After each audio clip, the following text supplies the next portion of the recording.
Today, I want to share with you a Lavash breakfast recipe that you can prepare in 5 minutes while the tea is brewing. Let's crack 2 eggs into a bowl. Let's add half a teaspoon of black pepper and salt. Let's beat them thoroughly with a fork into a pan large enough to fit the lavash bread. Let's add 1 to 2 tablespoons of vegetable oil and 1 teaspoon of butter and melt them. Let's slice 1 peeled tomato into thin rings and place them in the pan. Let's fry them for 1 to 2 minutes and then flip them to the other side.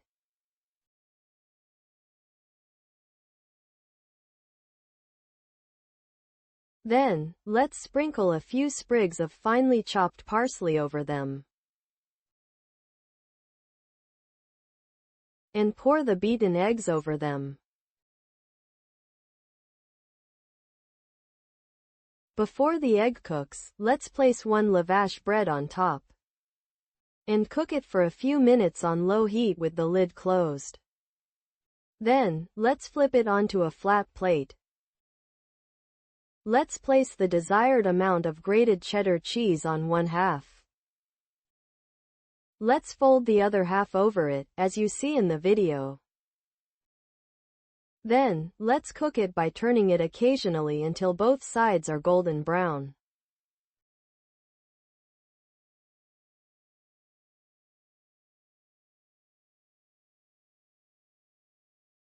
Let's transfer the cooked breakfast to a serving plate and serve it hot. It's a practical and delicious recipe. I hope you try it and like it too. You can support me with your likes, shares, and comments. Thank you for watching.